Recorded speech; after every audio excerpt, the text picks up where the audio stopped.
Let me- I'm very excited. We have Duo Dickinson who has joined us. Hi, Duo. Hi, how are you? Well, thank you. Thank you. I pinned you so everybody can see you right up front. Um, I'll pin myself just so you have a sense of who's talking to you.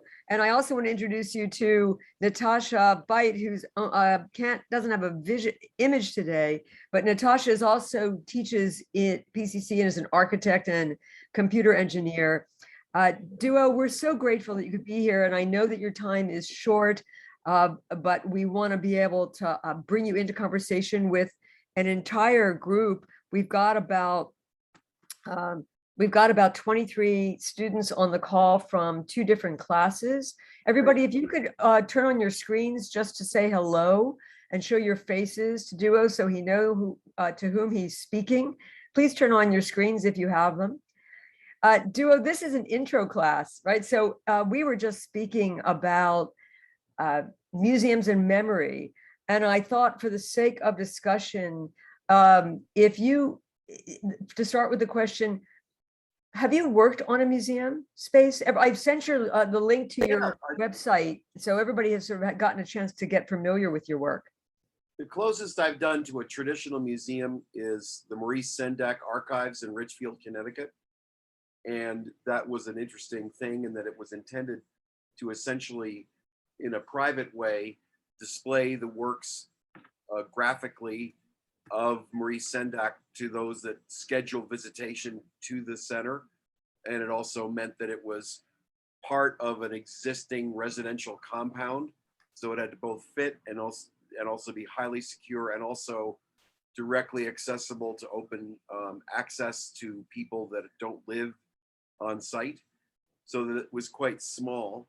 But in your question, you'd also mentioned the idea of extending open invitation to the society and culture. And in truth, the largest thing I've done, and I've done now, I guess, a great deal of it, and I'm doing more of it, is work in the faith-based world of synagogues and churches and places of spiritual gathering, where essentially, because I'm an old line Episcopalian, but also I've worked greatly in the Jewish tradition and faith. What is continually done in mainline older religious groupings is not only the presentation of the liturgy and even the psychology and spirituality of the individual, but also in the cultural reality of a faith tradition that has gone on for centuries, in fact, thousands of years. And so in dealing with the direct human interaction between who you are and what you feel and believe, architecture should at the very least get out of the way, and design should get out of the way, but at best it can actually complement and in fact enhance or facilitate connection, not only between you and who you are and what you believe, but also between you and the people who have come to this place as well.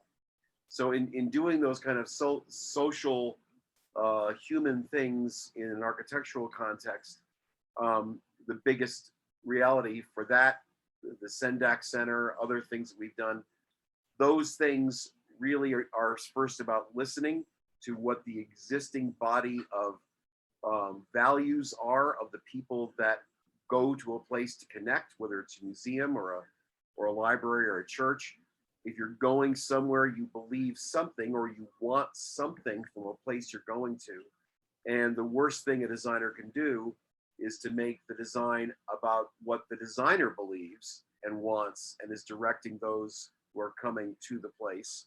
The best thing the designer can do is hold a mirror up to those who have the place to themselves to help those people say, how can I make a place which inevitably is designed to both sustain the user group or the stakeholders, but also to embrace, be open, and in fact encourage those who would be dipping their toe into access to go to a museum or to go to church or to go to a concert or to go to a place which they normally wouldn't go. So when you try to sort of think about why people like it who go, to pull away some of the trappings of the inside baseball that make many institutions exclusive, not by omission, but almost by ignorance. The idea of opening up a place so that making its legacy not be daunting, but actually be intriguing, involves really, I think, a clarity of the way you look at what's there now, which isn't just a physical place. The one thing that designers should do is think about what is the intellectual, emotional, and almost spiritual base of the people that love a place and want you to help them either make a new place or a better place. So that sense of openness is actually critical.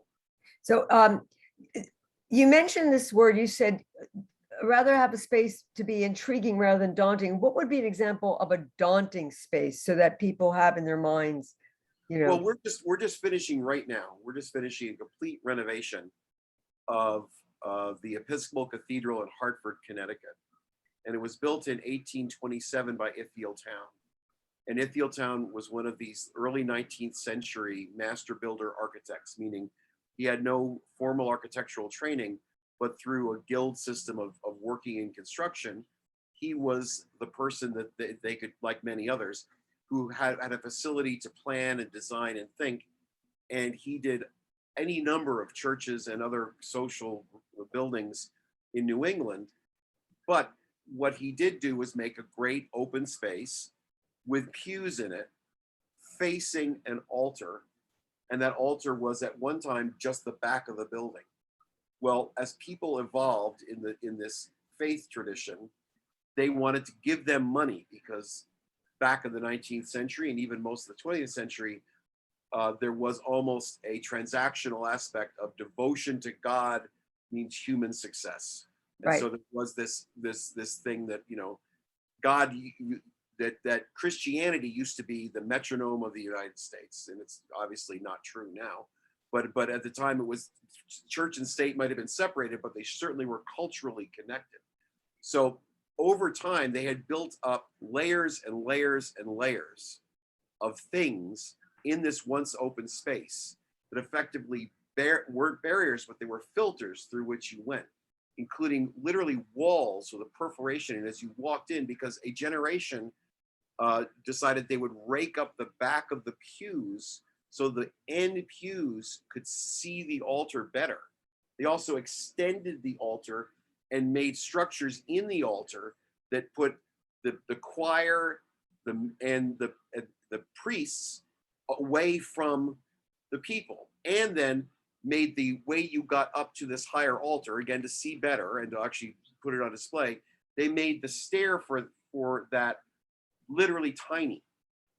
What we did was we made the stair go completely across the altar space. We took away all the pews. We made movable chairs. And we took away those walls that you had to walk through to get into the space. And in effect, use a beautiful, the state tree of Connecticut's the white oak. And so it's renewable. It's planted and harvested every day of the week. We made the floor that was this weird 1950s patio flagstone floor that they put down. And we made that whole floor just be white oak, made the chairs in sort of an intermediate brown tone from the super dark Jacobean stained oak of the original building.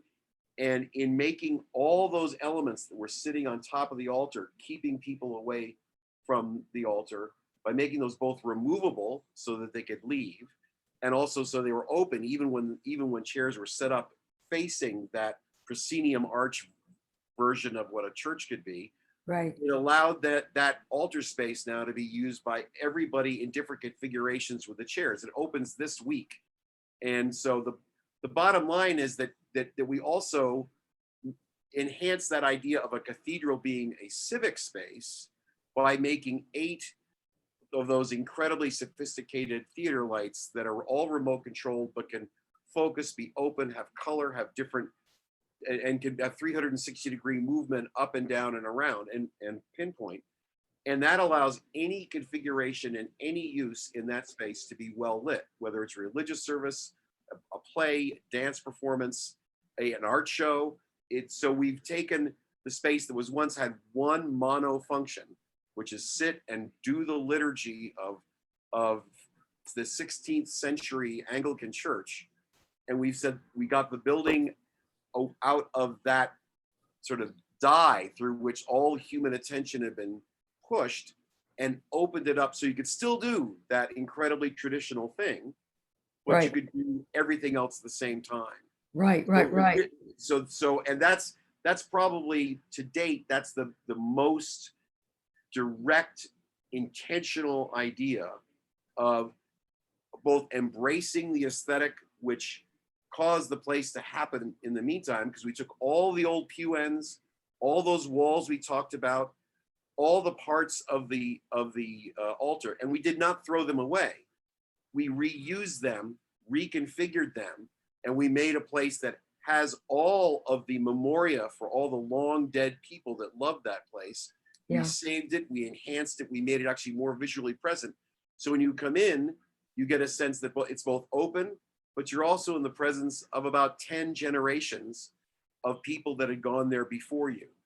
And I think there's an inherent human appeal to both being open, but also connected to something greater than yourself, whether it's something like Christianity or even something like the legacy of all those people that had gone before you. Yes, yes. Well, in this regard, you're actually touching on something that has was stated about some of the greatest thought leaders of faith traditions were the people that understood how to help people understand where have they come from, where are they going, Right. and to whom should they be accountable. It's a Right. very old idea. Now, I know that you had your hand up. Is there something you wanted to ask at this moment? Please Yeah, introduce yourself, by the way. hi, this is Yui Tran. Nice to meet you. I have a question, and, just going back to what you were saying right before the example about, really building a space that's kind of speaks to, I guess, kind of like the minds and hearts of the area, that space. And I was curious about how did your design, like the process in which you kind of come to this design for the church, to go, how did you kind of connect the history of the church as well as to the current needs of the church, and was that something that you came up with, or it was kind of more of like a collaborative process? Well, here's where it gets murky, right? So, and everything I say has to be colored with the reality that I am a cradle Episcopalian, meaning I grew up in the Episcopal Church. Now, my only props is that I have the same affinity to the Jewish faith, of which I have only legacy connections. But with this particular church, in this particular scenario, is not all scenarios. In that, the bishop and I, when he came here 11 years ago, became not only good friends, but collaborators. And we actually worked to make new offices for the Episcopal Church out of a ball bearing factory, taking it away from a mansion, pulling icons out of it, reconfiguring them, and making a factory presence in the center of the state so that everybody could come to this diocesan headquarters. And secondly, through him, we helped create the funding mechanism that made this and other projects possible by reinvigorating people that still cared about this. And then lastly, before the bishop came, I was deeply involved with Trinity Church on the Green in New Haven, which just happened to be designed by Ithiel Town 10 years before he designed the church in Hartford that I'm working on. And it is the first quote unquote Gothic, because it really isn't, but the first Gothic, put in parentheses, revival building in America. Really? So so that strange confluence of personal legacy, previous, I would say, cultural affinity and participation, and then lastly, personal commitment and client faith meant that the three of us, the dean of the cathedral, Lena Howells, I and Ian, worked almost like a triumvirate, focusing through why churches are dying, and they are dying big time. There'll be 10,000 churches closed in America this year. 10,000 churches Like, closed in America. we talked about malls last week, kind of like malls. Same idea. Same idea. Cultures change. The internet kills, personal transaction. I would even say personal growth, and I would say personal empowerment kills dependence on faith-based traditions that are essentially transactional. Worship me and you're good. Don't worship me, you're going to hell. Those kinds of binaries simply aren't true, first of all. And secondly, they alienate many people. So right here, what we did was what made cathedrals successful really before the Renaissance? Why were the cathedrals in Europe cultural, societal, community centers? Why has that gone away? And it's only been for the people that are in the building, not about the people that are outside the building. Yeah. And so the idea was to make a building, because across the street from this particular cathedral is Hartford Stage, a really great regional theater, one of the best in the country, won a Tony or two. And they actively want to be part of this. Across the street in the other direction is the community college, that a huge old department store, just like a shopping mall, long abandoned, reoccupied as a place of education. They want to be able to use this beautiful big open space for their teaching needs. So the idea that the building, which was built for the stakeholders that believed in them only 200 years ago, versus in medieval Europe, where people needed to aid, there was no other place to go except the cathedral, Right. or some large gatherings, just like the meeting houses in New England when it was first happened. The idea that the reality that religion is of us, not subjecting us to some larger authority that we can't control, understand, and are just afraid of. The idea that their civic, I would say, sensibility extends into our spiritual reality is not dissonant. It's actually consonant. It actually means that we intentionally made a cathedral for the 21st century that's fully electronically hooked up, so that everything that goes on in that space now can be broadcast live worldwide instantaneously, and also replicable on the internet. So the idea that you're breaking down the veils that were built up over time of exclusivity, cultural preference, racism, all the things that essentially are the worst aspects of our cultural detritus, what human beings do to make themselves feel better about themselves, and not make themselves understand that we are all part of the same people, which is the essential, by the way, religious message, that we are all children of something greater than ourselves. That breaking down of those barriers architecturally is something that to me is a gift. It's actually why this generation coming is radically different from a previous generation for all buildings, where architects would often simply design for the people that wanted to use design to essentially validate, justify, and promote who they were, Yeah. versus thinking about what do I value and how do I express my values in the world by what I built. Yeah. And there is a difference. And I think the internet, I'm writing a piece right now for a great academic journal with 4 letters that I don't remember.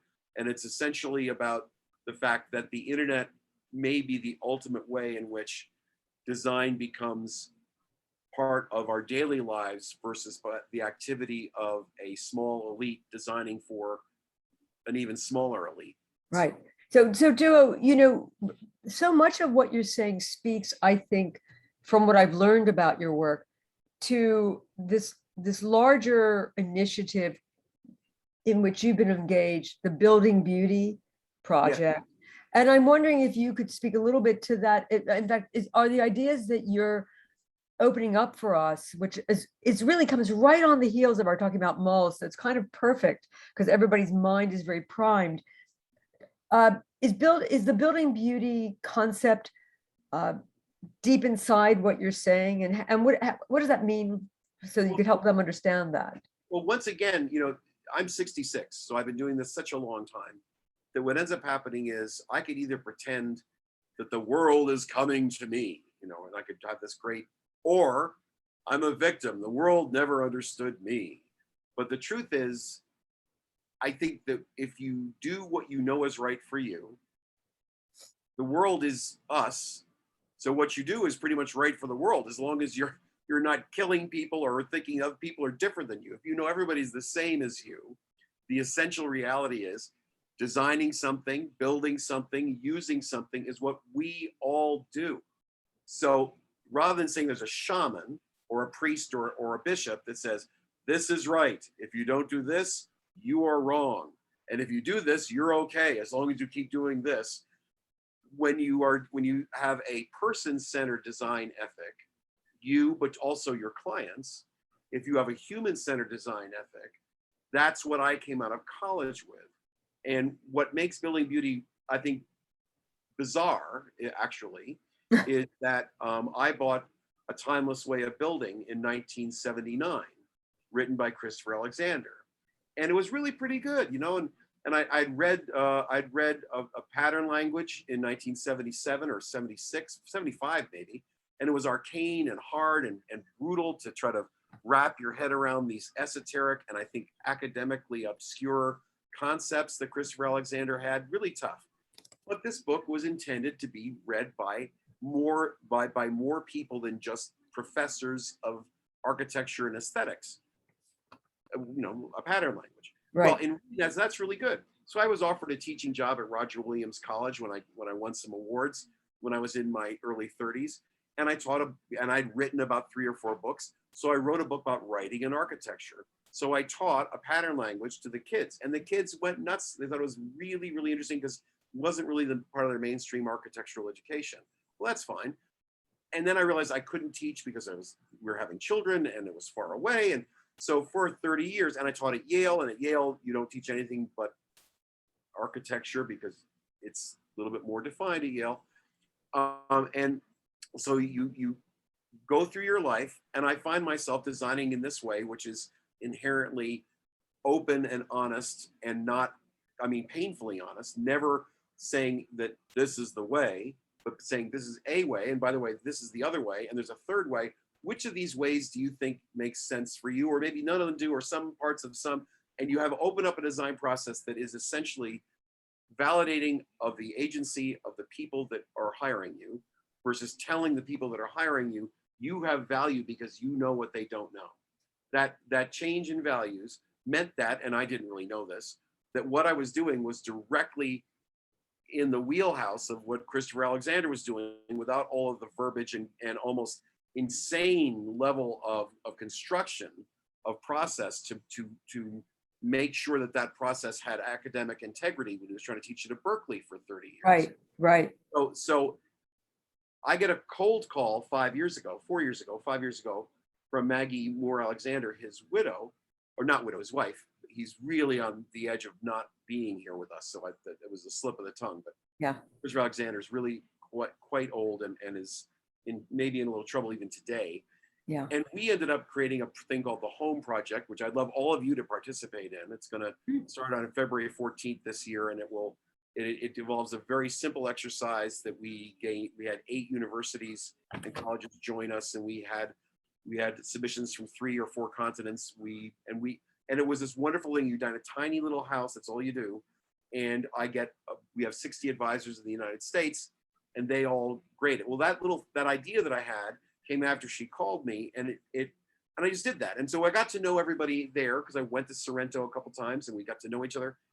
And I'm saying to them, why would you want me to even be part of this? I didn't go to Berkeley. I wasn't a friend of Chris's. I'm not an academic architect. I just make things. And the 3 people or 4 people who ran it said, well, you make things without Chris's overlay, Alexander's overlay, because that's who you are. And that's actually good for us. So I'm part of the Building Beauty program, not just for the home program, but I do critiques and I lecture them. But then what gets weirder is in reaching out for the Building Beauty program's home program, I immediately go to University of Hartford, not knowing anybody there, saying, well, it's not Yale, it'll be open to stuff. And the department chair, Jim Fuller, loved the idea. And it is actually sort of the American home of Building Beauty. And what ends up happening is I'm now teaching design there, and I taught the home program there. And this morning we were on a call with Jim Fuller and Susan Ingham, who was one of the founders of Building Beauty. And we kind of realized that today, we realized that the de facto pedagogy of starting architecture, design, just making things from the human versus from the canon is an essential reality of what they do at University of Hartford, not knowing that that's what they do. Got it. And what is interesting is that because I've been there and I give these talks on things and I do these things, and I even wrote a little treatise, which I'd love all for you to have, which is actually on my blog, but it's called Architecture is Human. If you go to my blog, right in the upper right, you'll see Architecture is Human. Click on it and it's yours. It's Right. essentially 7 premises that basically say the way you should make things isn't based on what has been done before, but what is here in you now that you discover. And you need the facility to do that. You need all the technical training of how to make your head and your hands make something. That's all true. But the basis of doing it essentially as knowing what is right in design for everyone, not just what is right for a canon or a style or a university or a public publisher, but what is right, that sort of style-free aesthetic is not popular. It's not normal. It's not what the University of Notre Dame does in terms of classicism. It's not what Yale does in terms of high modernism. It isn't what Harvard does. But other places like the University of Hartford and Ball State, where Andrea Schwartz is the dean, and other places, that non-style based, essentially, I would say, human-based ethic of making things, I think is evolving into a de facto pedagogy. I'm sorry. Well, help us connect some dots though, because you go to Sorrento, Italy, right? You're teaching in Sorrento. Well, I just do the home program. That's this little competition thing. Got it. Well, then, but help us understand though, for everyone, this question about history, because you spoke about history in your discussion of the Episcopal Church, where you found that this guy who was who had given us Gothic revival, was connecting to this church. So you brought in this question of history, and then how, as you as an architect who makes things, how do you handle history and precedent? Well, there's this great word called spoil, and it's Italian, and I'm not. And it's called, I bet you there's some European people listening right now. Spolia. Anyway, it means remnants. It means the remnants. Okay. The remnants that were destroyed often by the Romans, reused by the Italians, it reintegrated into things.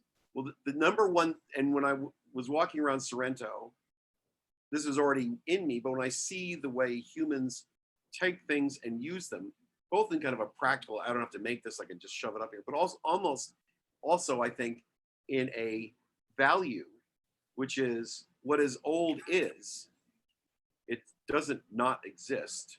Right. But what is old is old. So what is old isn't what will be either.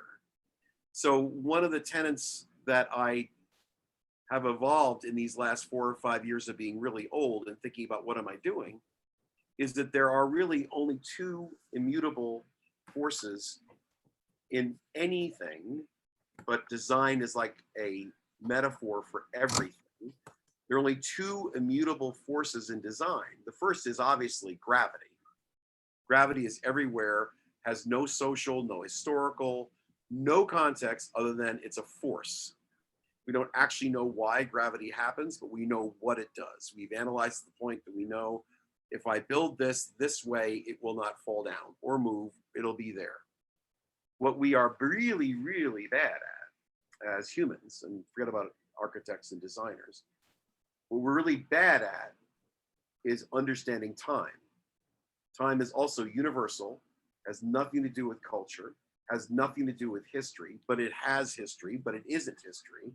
Time is this thing that is so unknown to us that death is completely terrifying. Witness the last couple of years of COVID, how it is literally at the top of our terror list. And secondly, time is overwhelmingly seductive to deny our present reality and say, I can do something which will be, and it's not now, and because it will be and it's not now, it's better than what is. Well, those things of architects, a lot like the people of Notre Dame, that design old things to be old because anything that is old is good, and conversely believe that anything new is not good. They literally have said that. There hasn't been one of the lines of the Classical Art Institute is, there hasn't been a good building built since the 19th century. If you think of it right now, the dominant paradigm of modernism, which is not like this huge weird phalanx of a cabal of cultural hatred, which Patrick Webb wants to believe on the internet, which is quite weird. But what modernism is, and I wrote a piece for this in Arch Daily about 2 months ago, it's about the idea of the international school, the idea that there'd be an architectural Esperanto, that there would never be the need for personal culture anymore, that we have a human reality of what is architecture that takes the lid off of all ornament, history, vernacular, everything. And so that sense of the humanity, in effect, denying its past to create a future is, to me, as sort of sadly dependent on expression as those who literally Xerox the past. Yeah. The comfort level is to say the past is there, the future is there, I'm here. I've got to be aware of what this thing will be in the future. I've also got to be aware of what was before me in the past. How do I incorporate time in what I make? That incorporation of time in what you make is actually, to be honest, and this is where it gets weird, is actually at the core of what Christopher Alexander wrote about. The fact that time was this entity which had been long denied, forget it, or copied, denied or copied, never embraced, denied or copied. So that sense of history that you're talking about, knowing, and I kind of tried to figure out who Ithiel Town was and what he was doing in this building, because I are him. I kind of get where he is in his humanity, and I could see where what he started in that building was simply evolved by others to be really good for them, I think, and really not good for us now. Got it. So Now, but you grew up in Connecticut, correct? no, I grew up I grew up in Westchester County, literally 9 miles south of Ossining, where the Mad Men family grew up. So I was a Mad Men kid. Okay. And if you could help people understand how you got into architecture. And the question is, was history interesting to you? I mean, did you get into architecture because you liked older buildings? You know, you are in the one of the old areas of the United States. Well, to be honest, it's all, when I read that question that you wrote me, it's almost the opposite. It's hilarious, right? Really? So everybody probably, although this is probably quite a young demographic compared to me anyway. Yeah. This is probably quite a young demographic, but probably some of you watched Mad Men, and Has anybody watched Mad Men? If you've watched Mad Men, was it HBO? Was it HBO? Something like that, yeah, or Okay. maybe anyway. Yeah. But it was incredible hit series, lots of more. But anyway, it was incredibly well acted, but it was also unbelievably well written. And the writing basically conveyed the fact that in the middle of the century, everybody had been through World War II, Right. and all the people that had survived essentially were not all of them, but many were deeply, deeply damaged in an era when damage was simply something to be walked off and forgotten about and move on with your life. Right. So many families in this caricature were essentially breadwinning dad, homemaking mom, kids watching TV. And that's kind of what it was. It was no, I never played a sport before I went to high school to play football. And I never played a musical instrument after 6 weeks. My mother decided it was too much effort to drive me to piano lessons. And our two sons had every minute of every day programmed for 18 years. So the extreme overreaction of the late 20th century with parents and children was a direct result of the Mad Men reality of, are you home or where you what? And not even knowing you had kids half the time. So that lack of any interest in what I was doing, which has nothing to do with me and really nothing to do with them, had to do essentially with the culture. That sense of benign neglect meant that early on, I said, well, I've got to start thinking about what I want to do with my life. And I was 16. And so because I was precocious and I was alone in Buffalo, New York, I applied and got into a program where I could take courses at the University of Buffalo as a high school graduating junior. Wow. And I did. And I took a course in Shakespeare because I love words. And secondly, I took a course in history because I really love history. And they were 400 level courses with incredible professors, and they were rocking. I loved both courses. I did incredibly well in both courses, so well that I go up to each professor in the last week and I say to this professor, I say, well, if I were to do what you do, or if I were to do English, or I were to do history, what would be the end of it? If I did this, what would be the outcome? And both professors said, well, if you were, and both didn't know each other, both said pretty directly, they said, well, here's the thing, if you're pretty smart, I think you can do whatever you want to do. He said, but if you were really good and you really found your place, you would end up getting a place in a university. And if you made it really at the highest level in these universities, you'd be teaching other people in graduate programs. I said, what would they be doing? Well, if they were really good, they would go to university and they would be teaching people in other graduate programs. And I go, so there's no product. And they both said, no, it's just this continuum of knowledge and humanity and culture. And I went, okay. So I go to bed. I'm lying in bed. The moonlight's coming across the windows in the third floor of our house in downtown Allentown, Buffalo, New York. I'm looking at my bookcase, and all in my bookcase are 3 or 4 things, which is history books, art books, bizarrely, books on art, and also, oddly, making things books. So I go to sleep, I'm going to sleep, and I say, well, art, history, art, and I say, when I go to bed and I'm thinking, I think about how to make a piece of furniture, usually, or a box, or something. And then in this weird thing, I go, architecture. Well, that's ridiculous. Now, back in that Mad Men time, college advisors were basically people that couldn't teach. So they basically just told people, oh, look at this school. There was no internet, there was nothing. So basically, I applied to 4 schools. My safety school is University of Pennsylvania. I get ultimately waitlisted and turned down at Harvard as the one non-architecture school, which really bummed me out. And I said, okay, well, I'll go to Cornell. So I go to Cornell, which is the #1 school in the country, and blah, blah, blah. And we had 140 matriculating kids. And by the time we graduated, 38 graduated on time. So it was literally, no joke, luck that I happened to determine a way and that the way worked out. Because the truth is, it was unbelievably toxic to try to do architecture in mid-century American culture. It was a brutal studio environment.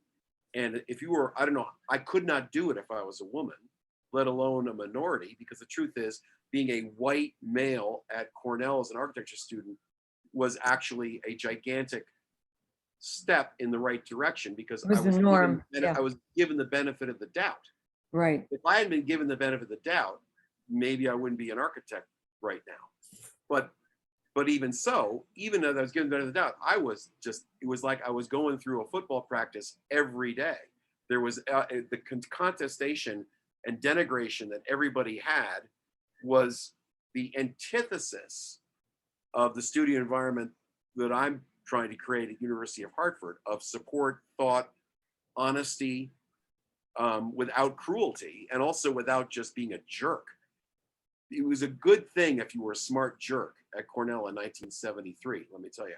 So that immersion into architecture early had nothing to do with any conspiracy, any embrace, anything except luck. You know, as you describe this, I'm just wondering, first of all, on the chat, I asked how many people wake up thinking about making something. And you know, someone that came out of a dance department, which was entirely different. It's shocking to think that you could actually survive, any student could survive what you just described. Well, a lot didn't. That was the other thing. You know, these are the best students in the world going here. All of them should have graduated, right? They all were good. Well, 2/3 of them didn't. So what does that say about the school, not about the students? Wow, wow, wow. Listen, CS, would you actually get on and ask your question? I have someone is calling me, and I'm just going to just take care of whatever's interrupting me. So CS, please jump on and ask your question. Okay, yeah, hi, this is Carlos. Nice to meet you. And I was just curious, can you speak about your residential work? Do you typically lean towards a certain type of design? Like, I don't know, I guess I would call it East Coast, more older style, or do you go modern, or a little bit of both? Or? Well, I'm pretty sure, by the way, I'm not totally sure, but I'm pretty sure that the 3 projects I submitted to the Connecticut AIA Awards were losers this year by me. And that follows the grand tradition of my losing about 90% of the award submissions that I've ever put in place. Now I've won 10%, so I've won, 50 awards and about 5 or 10 national awards, but that's not the norm, right? So, but what kind of is the norm is that in doing work up here, and I just finished 2 years ago a house in San Francisco, so I kind of know the differences, right, in terms of what's required. The homes in New England have to shed water big time. They have to accept snow big time. We don't have to worry about forest fires much. But we do have to worry about hurricanes. Now you have to worry about earthquakes, but those natural realities of what makes a building in New England has got an aesthetic component which ends up being, forgetting about style, which means that pitched roofs leak less than flat roofs. It means that overhangs protect buildings better in the extreme of variation of where the sun orientation is, so that large eaves are good. And also, the other thing I did, which again was pure luck, but also kind of, was a good thing, I went to work at the age of 22, 23, for a guy named Louis Makel, who also had a shop, Breakfast Woodworks, and I was kind of the architect woodworker guy in this shop for 9 years. So in dealing with wood stuff in New England, what ends up happening is stuff gets made in a way that's conscious of the woodness of it in New England. And so what's hilarious is the vast majority of people in architecture land say, oh, Duo's a traditional architect. He does very nice traditional work. And the vast majority of people in the non-architect land say, oh, Duo's really quite modern. Some of his stuff is actually quite disturbing and really not that well done. And so it's one of these things where it is what it is, right? And I would say that some of the work I do is, I would say, for lack of a better word, kind of edgy and interesting. And some of it is actually really normative and really not controversial and is really solves the problem in a way that makes the owners manifest what they value. So I just try to make stuff manifest what my clients value, seen through my lens in the culture they're in. In theory, I'm starting a house in Virginia, 2 houses in Virginia in a month. Virginia is different from New England. The people that I'm working with are really interesting, thoughtful people that really like what I did a house for a sister a few years ago. They really like what I do. I also know that what they're going to want in Virginia, in terms of the nature of probably having to have a lot of air conditioning a lot of the time, is quite different than what I do on the coast of New England. So it's going to be in a forest facing a lake, and it's going to be warmer, and it will not have to deal with snow much at all. And it will be different, just like the house in San Francisco didn't really have to worry about snow, did have to worry about making its footprint on the land really small, because we really wanted to have the 1 acre that we had really be fully, beautifully done, because that was the one area we could actually touch because of the extreme sensitivities of the environmental concerns of California. Right. So the place, the clients, me, sort of determine the outcome. And because it involves pitched roofs, because I just hate leaks, because it involves pitched roofs, I'm painted with a brush of traditional architecture. And also, to be honest, unlike many architects, what I've said from the very beginning was I'm a general practitioner. There's no minimum job size. There's no minimum dollars per square feet. So I've designed over 100 buildings for Habitat for nothing that cost almost nothing to build. I'm designing a house in Maine right now that's under $400,000 all in. And when you work for less, when you have less money to build things with, the buildings tend not to have the pyrotechnics and materials that end up being celebrated and vaunted as being, innovative. Well, those celebratory opprobriums, those things evidence to me a lack of understanding of how you make things. Because the reality is, if you notice in all design publications, almost none, except for occasional special issue, deal with cost. Almost none, except for a special issue, deal with context as a generator of what you do. They're almost all about object buildings. They're almost all about promoting the innovation of the ideology of the new. Very Yale. Very Yale. Yeah, and there's nothing wrong with that, by the way. It's not like saying that's bad. I'm just saying that's incomplete. The idea of not having a both and type of celebration of architecture, where instead of winning 10 awards out of 300, or no, 40 awards out of 300 that I've applied for over the years, maybe I would have won 50 awards. The idea that you have to have this correct jury or correct editorial staff to think you're okay. Once you've got the right editorial staff or jury, you're the greatest architect in America. But until that time, you just don't exist. So it's one of these things where the celebration that people see, especially people that are students, all they're allowed to see before the internet was what was selected for them to see. And in the greatly denigrated postmodernist era, they just showed for about 10 years, they showed more things. And that's why I won a record house. And that's why I was an architecture record about 10 times. They just showed more things. Now, all the stuff they show is great. They just don't show more different ways of thinking about things. So the irony, and this is a big irony, I'd love to give a lecture on this in Los Angeles. The big irony is diversity is celebrated in all things, everywhere, all the time. Diversity is what we want, except in aesthetics. Aesthetics say my way or the highway, legitimate, heretical. There's a canon. If you violate it, you don't exist. And I wrote a piece last month for Arch Daily, and I've written 8 books. In one book, I was the first person ever to publish Sarah Sasanka, who is a traditional architect, but wrote unbelievably terrific books on architecture and was on Oprah Winfrey and all the rest. And the other, I'm spacing on her name now, but she's a California architect who's fantastic, and I'm spacing on her name. It's terrible. She's won a, and she should. She's won a ton of awards.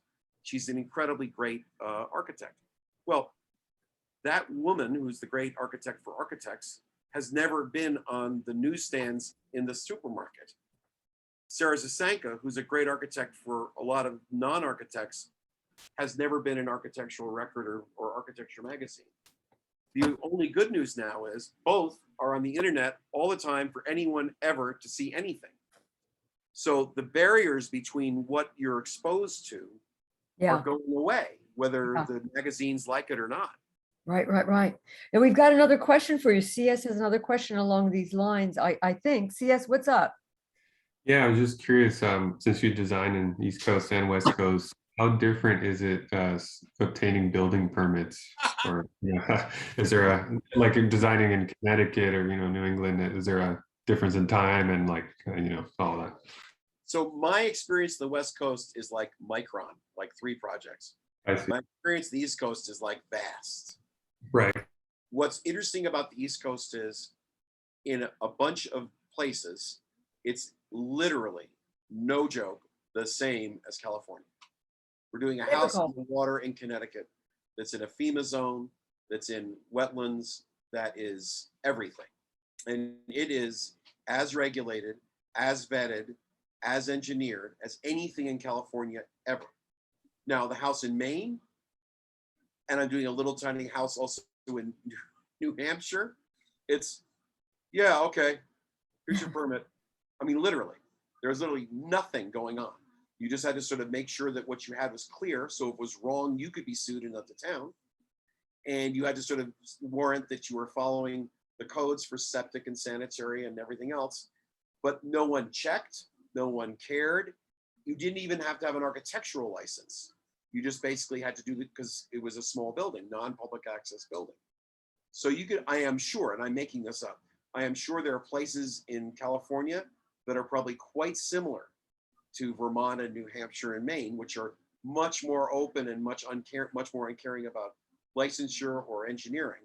But I'm also sure that in other states besides California and Connecticut, there are extreme engineering oversight, depending on, I think, the fragility of the landscape and the economics of the landscape too. You have to have an architectural license to design a closet in New Jersey. Just not in Los Angeles, but along these lines, I want to pose this as we're moving towards there, and I want to ask if you could speak to probably the greatest challenge that you've met as an architect, but also the little miracle, the acts of grace that have come through as an architect that have kept you going. The biggest challenge in architecture, and I do think this is just the truth and no one wants to really say it, is that forget about architecture, design. We are unnecessary. We are not doctors. We're not engineers. We're not lawyers. We are, and brace yourselves now, we are clerics and psychotherapists. Anybody in the world could never go to a religious service again and be fine. Anybody in the world could not go to a psychologist or psychiatrist or social worker, and my son's a social worker right now dealing with Marines in Okinawa. Anybody could not use me and be just fine. Because of that, what we do is less valuable.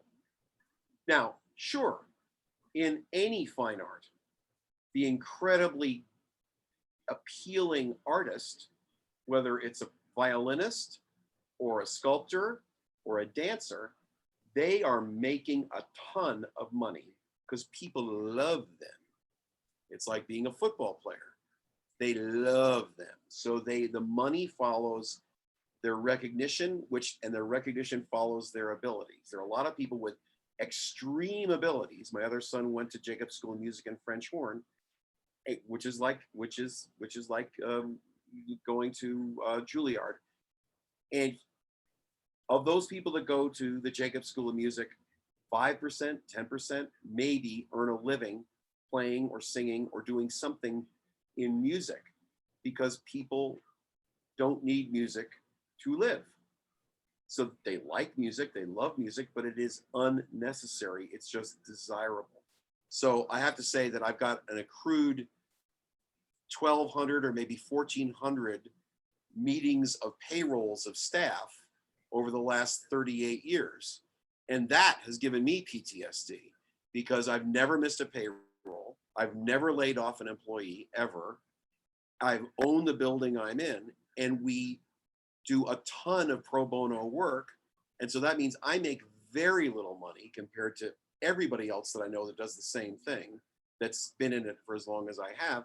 But it also means that often, for sometimes years, I have to think about the next payroll. Will I have the $15,000 for the next payroll? That is truly brutal. Yeah. And there's no the sugarcoating it or varnishing it. It's like, oh, it'll be fine. I'll just raise my rates, or when I get this big job, or when I get into this publication, everything will be fine. Well, for some people, like 1 out of 10,000, it'll be great. But for most of us, doing the right thing, doing good work, helping other people will sustain income to allow you to exist. But for some, it won't. And for those that do, if you want to not do what you do to make money, you want to do it for the good of things, you'll just make less money. And that was a decision I consciously made when I was about 25. I said, I want to be able to sleep at night. That means that I'm not going to tell somebody, hey, can you help us figure out how we can get housing into this community? And knowing there'll never be a cent given to me for whatever I brought to the table, but I knew that I could make a place for people that don't have a place. Right, right. And that's it. And in terms of like the magic thing, the Miracle, like the miracle, the acts of grace, things that you feel have, happened that you couldn't, could never anticipate. It's actually, it is pretty simple, and it doesn't happen much, but and I think everybody here is a designer, and everybody here knows that you're always sort of working in the dark until something gets built, and then you see what you were doing. There have been, I don't know, a dozen times, half a dozen times, when what I did, I was able to see after it was done, and what it was in use was far better than I ever thought. And it was, and this is what's also strange, and I you have to believe me, this is not bullshit. I'm too old to lie. I've actually never, ever been proud of anything I ever did. I never thought that what I did was because of me. It was because of what was and how I was made. It's part of that whole Episcopalian puritanical thing. But the truth is, when you see something that you were completely invested in, like our children, and they end up being more than you could have possibly anticipated, well, that's sort of, it just knocks you flat. So, and many things disappoint. Many things don't do what you hope they would do. Many things have a baggage that you didn't anticipate or were afraid of that happens. I'm old enough now, I have some buildings that have already been torn down. So it's one of these things where, and I just went by an incredibly beautiful house that won a bunch of awards and a bunch of magazines, that has had 4 owners, and it looks sort of like the 47-year-old woman with too many plastic surgeries that just looks kind of like this, right? And The startled look. Yeah, it looks not so good. And so those things that's the predominant thing. The occasional thing of having something be beyond what you thought it was is, there's a chapel we did in Connecticut that costs under $200,000. It's been around for about 12 years. And when I saw there's an outdoor chapel, won a national award. When I saw the kids come down from the camp and go into the chapel, Right.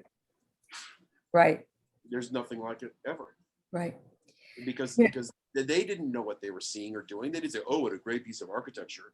The building just said, "This is for you." Yeah. And the kids just said, "Yeah, of course it is." Well, I want to point out to everyone that if you really start searching, Duo's probably site is one that there's lots to surf, because you really have been a prolific writer. And I think that's another piece that is almost for another conversation. But you also publish, and people can look at the home project, but you actually published the book on a house that you built for your family. Oh yeah. Yeah, and people should really look at that. There are several people on the call that really want to go into residential architecture. And I think you've spoken to many of their ideas today. And so I'd like to ask, and as we're really resolving this, Duo, first of all, I want to thank you. Do you have any final thoughts for Young everyone? man CS asked the question about houses. Let me just quickly answer that. Please, yes. The house, I'm sorry, CS, I just went off on my egomaniacal. Houses are the basic human being building. They are the way architects, I think, have to start. It's the one building that everybody has and everybody's an expert on. It's also the one building which is truthfully the subject of more rarefied, not detached thinking about the human condition and architecture as an abstraction. So it's a weird universal solvent building. The biggest thing that I can say if you want to do residential work is get the experience and understanding that allows you to have value, which has nothing to do with aesthetics. Initially, it has to do with technology and cost, codes, zoning. You have to have a facility to have value to someone, then extend that value through, again, experience, but also who you are, into an aesthetic which is palpable and not reactive or projective. It's palpable because you're able to channel what the people are in the home. Because the one thing that makes this home competition really wonderful, it's the homes are all for the people that design them. They're never for somebody else. The one thing about homes are a direct, literal extension of those who make them. They are them. They are their largest set of clothes. That to me is what makes homes exquisitely different. And so if I've built 1,000 things, I would say about 750 of them or 700 of them are freestanding homes, either renovated or new. And I'm going up to see one tomorrow in Massachusetts. None of them is like, here we go again. It's like, I get to see how this person's thinking about where they want to be. Wow. And that to me is a good thing. And I wrote up then, do you think Habitat for Humanity would be a great opportunity for them to dive into what you're describing? Sort of. Okay. So I was on the board of Habitat Humanity in New Haven for 20 years. I designed all their houses. And we brought in to my barn, actually, a bunch of people, including a bunch of architects who I knew and thought were great. Okay. So we bring in a bunch of architects, and one of the best ones, he's won 1 million awards. He's a great guy, great human, 1 million awards. So he says, well, I know you're building these things, but I think if you just do one thing that expresses the essence of what architecture can be, it'd be just fantastic. Now, this is to the executive director that we in Habitat built 4 houses with Yale University's architecture students. Each one was really interesting and cool and groovy and made by the students. And they were disasters because in making cool and groovy, interesting things, they leaked, they rotted, they felt they were not great. So there has to be a subordination of your predilections and a complete acceptance of your facility to understand how things are built and how things weather. That is and I mean this in a good way, artless. It's artless. You've got to say, how do I make this thing stand up and fit it at Habitat for Humanity? Otherwise, if you do something either they can't afford or they can't maintain, that will be a stain on your reputation. And there are many architects and designers that have done things for private groups. Maybe they look good in the photograph if they get built, but a lot of them don't get built. But the truth is they're just too expensive. And once they get built, if they start to fall apart, they get changed. So habitat, not so much. But what is really good, and I'm doing one now for a 32-year-old engineer and a 34-year-old landscape architect. We're doing essentially a new house with an existing foundation where I say, you're a landscape architect, you know a lot. You're a mechanical engineer, you know a lot. I kind of know how to build things. And we haven't started making, but in the meetings we had, and I'm 66, in the meetings that we had, the dynamic of them listening to me and me listening to them, going back and forth like this, has been explosively positive. Nice. Because I know Nice. things they don't know. They know things I don't know. Yes. Mostly, I don't know who they are, and I'm making their house. So Got it. that subordination of the need to control allows you to get an amazing impact on things. So, Got it. Got it. And finally, what about the Sorrento program? well, we're doing it. We're doing the whole. They have a record number of students. Meaning they have like 14 students. It's a very small program, but Wow. they're doing it virtually this year. Yeah. And the people are from 4 continents. They're from all over the world. Wow. They are really into it, and they're mostly young, but they're 1 or 2 older people. And they have this incredible pedagogy of different expertise being sort of enacted with these students as full-time students, but done digitally.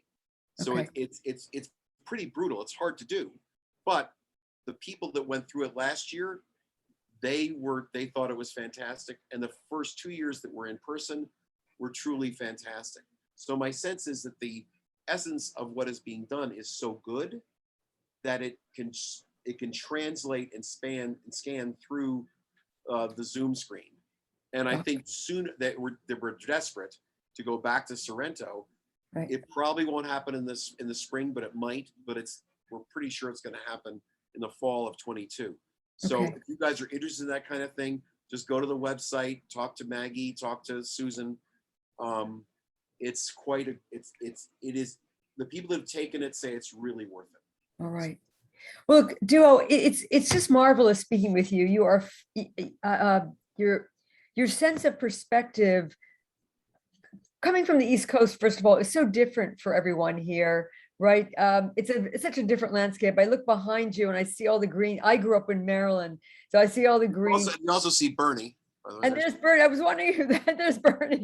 Clients gave me that because they And also, and also that you bring this knowledge of building is very valuable to everyone. After all, this is a community college, okay, and not a private school. And I think your sense of the brass tactics are really appreciated by everyone. And yet there is this sense that Los Angeles is an architectural arts town with, award with the greatest hits, right?